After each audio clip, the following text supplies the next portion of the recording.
Hello everyone. Graphic designing की जो field है वो बहुत ही ज़बरदस्त फील्ड है और गुज़िश्ता कुछ सालों में इसने बहुत ज़्यादा तरक्की की है।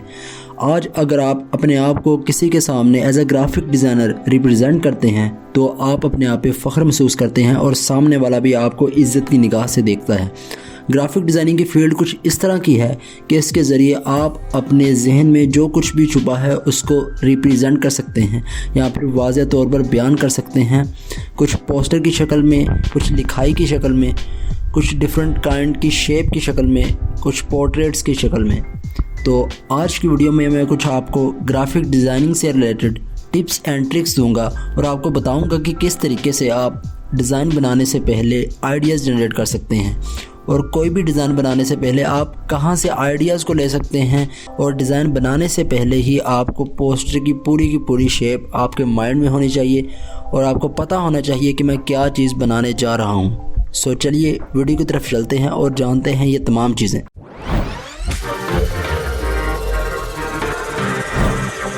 सो गाइस, जब भी आप कोई डिज़ाइन बनाने बैठते हैं, ख़ास तौर पर जब आप बिगनर लेवल पे होते हैं, तो आपको बहुत से किस्म के मुश्किलात का सामना करना पड़ता है। जैसा कि आप सोचते हैं कि मैं आइडियाज़ कहाँ से लाऊं, क्योंकि आपने फॉर एग्ज़ाम्पल एक एकेडमी का डिज़ाइन आपके पास बनने के लिए आता है। एजुकेशन एकेडमी से रिलेटेड अगर आपने पहले कभी डिज़ाइन नहीं किया होगा तो फिर आप वहाँ पर कन्फ्यूज़ हो जाएंगे कि मैं ये डिज़ाइन कहाँ से लूँ, कहाँ से इसका आइडिया जनरेट करूँ और किस किस्म के एजुकेशन के डिज़ाइंस होते हैं। तो उसके लिए सबसे पहले आपको डिज़ाइंस देखना लाजमी है। जब भी आप ग्राफिक डिज़ाइनिंग की फील्ड में एंटर हो चुके हैं तो आपका यह फ़र्ज़ बनता है कि आप दूसरों का काम देखें और उनको ऑब्ज़र्व करें और वहाँ से आइडिया जनरेट करें। कभी भी आपने किसी दूसरे डिज़ाइनर के डिज़ाइन को कॉपी नहीं करना, बल्कि उससे जस्ट आइडिया लेना है, उसका थीम को समझना है। जब आप अपने रोड पे निकलते हैं, मतलब घर से बाहर निकलते हैं, तो डिफरेंट किस्म के स्कूल, कॉलेजेस और अकेडमी वगैरह से गुजर के जाते होंगे। वहाँ पे आपने उनके डिज़ाइंस को देखना है जो उन्होंने बाहर पोस्टर्स लगाए होते हैं, जो बिलबोर्ड्स लगाए होते हैं।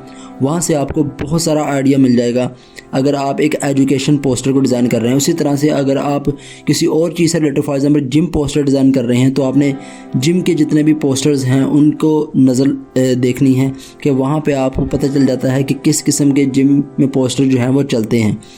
उसके अलावा किसी भी किस्म की फील्ड में आप जाना चाह रहे हैं, उसके डिज़ाइन करना चाह रहे हैं, तो आपको सबसे पहले उसकी ऑब्जर्वेशन होनी चाहिए। तो उसके लिए कुछ वेबसाइट्स भी हैं, लेकिन जो प्रिंट आउट निकल के एक प्रिंटिंग फॉर्म में देखना होता है वो चीज़ ज़्यादा इम्पोर्टेंट होती है आपके डिज़ाइन के लिए। जब भी आप अपने डिज़ाइन को करें और उसको प्रिंट निकलवाएं तो उसकी जो प्रिंटिंग फॉर्म है उसको लाजमी देखें। अगर आप किसी शॉप पे काम करते हैं एज ए ग्राफिक डिज़ाइनर और आपसे थोड़ी सी दूरी पे है जो प्रिंटिंग मशीन है, तब भी आप अपने काम को छोड़कर एक काम को कंप्लीट करके उसको प्रिंटिंग के लिए भेजें और अपने बाकी कामों को छोड़कर उस डिज़ाइन को जाके देखें जो आपने प्रिंटिंग के लिए भेजा था कि वो किस किस्म का प्रिंट के ऊपर निकल के आया है। क्योंकि जो एलसीडी में या फिर एलईडी स्क्रीन में आपको नज़र आ रहा होता है, प्रिंटिंग फॉर्म उससे टोटली डिफरेंट होती है। मतलब उसकी जो कलर स्कीम्स होती हैं, उसके जो आउटपुट निकल के आती है वो काफ़ी ज़्यादा फ़र्क पे मुश्तमिल होती है। ये तो बात होगी प्रिंटिंग आउटपुट की। अब हम बात करते हैं कि आप आइडिया कहाँ से लें। अगर तो आप किसी भी किस्म के डिज़ाइन को बनाना चाह रहे हैं, फॉर एग्जांपल जैसे कि मैंने पहले कहा आपको, आप कोई एजुकेशन डिज़ाइन बनाना चाह रहे हैं एजुकेशन एकेडमी से रिलेटेड, तो उस वक्त अगर आपने कोई और इस टाइप का पोस्टर नहीं देखा बाहर कहीं, तो आपके जहन में कोई आइडिया नहीं आएगा कि किस टाइप के पोस्टर्स जो हैं वो चलते हैं एजुकेशन के लिए। तो उसके लिए आप इमीडिएटली कुछ वेबसाइट्स हैं जिनको विज़िट करके तो आइडियाज़ को ले सकते हैं। जैसा कि पिंटरेस्ट वर्ल्ड्स बेस्ट वेबसाइट है जिस पे दुनिया के बेहतरीन ग्राफिक डिज़ाइनर्स अपना काम जो है वो शेयर करते हैं। वहाँ से जाके आप अमेजिंग किस्म के डिज़ाइन देख सकते हैं। कभी भी आपने उनके डिज़ाइंस को बिल्कुल भी कॉपी नहीं करना, बल्कि वहाँ से आपने आइडियाज़ लेना है, थीम जनरेट करना है कि इस टाइप की चीज़ें भी हो सकती हैं। या फिर आप 8-10 पोस्टर्स को मिलाकर ये एक नई चीज़ क्रिएट कर सकते हैं। अगर आप डिफरेंट किस्म के पोस्टर्स को देखते हैं, वहाँ से आप कोई नई चीज़ बनाएंगे तो वो बहुत ही अमेजिंग निकल के आएगी। और डिज़ाइन बनाने से पहले पूरे का पूरा थीम, पूरा का पूरा डिज़ाइन आपके दिमाग में पहले से बना होना चाहिए। आपको पता होना चाहिए जो डिज़ाइन मैं करने जा रहा हूँ इसकी लास्ट जो फॉर्म होगी वो किस टाइप की निकल के आएगी। अगर ये आपको नहीं पता होगा तो फिर आप आगे से आगे चलते जाएंगे और कहीं भी आपको सेटिस्फेक्शन, अपने काम में आपको ही सेटिस्फेक्शन नहीं मिलेगी। मैंने गुज़िश्ता कुछ 2 या 3 वीडियोस बनाई हैं, कॉपी कैट के नाम से मैंने एक प्लेलिस्ट बनाई है जिसके अंदर मैंने 2 से 3 वीडियोस ऐड की हैं। वहाँ पे मैंने बताया है कि आप किस तरह से किसी भी डिज़ाइन को कॉपी कर सकते हैं, वो मैंने बिल्कुल स्टार्टिंग लेवल पे बताया है। मैं ये नहीं कहता कि आपने लोगों के डिज़ाइंस को कॉपी करना है और अपने आइडिया को छोड़ देना है।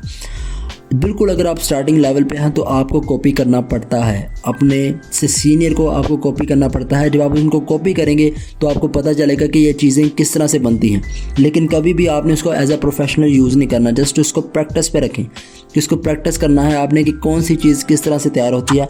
फिर डिफरेंट चीज़ों को मिलाकर या फिर अपना नया आइडिया जनरेट करके डिफरेंट चीज़ों को मिलाकर अपना आइडिया उसके अंदर ऐड करें और फिर कोई चीज़ बनाएं।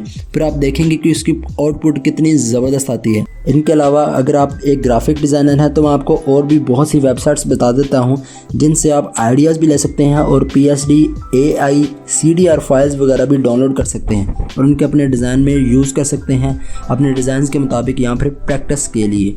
लेकिन याद रहे, जैसे कि मैंने पहले बताया, कभी आपने प्रोफेशनल काम में किसी के डिज़ाइन को यूज़ नहीं करना। इनमें जो वेबसाइट हैं वो आप नोट कर सकते हैं। सबसे पहले है DLPNG। इस वेबसाइट से आप किसी भी किस्म की जो PNG फाइल है वो डाउनलोड कर सकते हैं, मतलब आपको बैकग्राउंड कट आउट करने में टाइम वेस्ट नहीं करना पड़ेगा। Pixels.com, इससे क्या होता है कि आप पिक्चर्स वगैरह को डाउनलोड कर सकते हैं, अपने डिज़ाइंस में यूज़ कर सकते हैं। Unsplash.com, इसमें भी अमेजिंग किस्म की आपको तकरीबन हर एक टॉपिक पे पिक्चर मिल जाती है जिसको आप फ्री ऑफ कॉस्ट डाउनलोड कर सकते हैं और ये कॉपीराइट फ्री है, इसको आप कहीं भी यूज़ कर सकते हैं। पिकबेस्ट पे से भी आप डिज़ाइंस वगैरह को डाउनलोड कर सकते हैं, डिज़ाइंस के आइडिया को ले सकते हैं, पिक्चर्स वगैरह को डाउनलोड कर सकते हैं।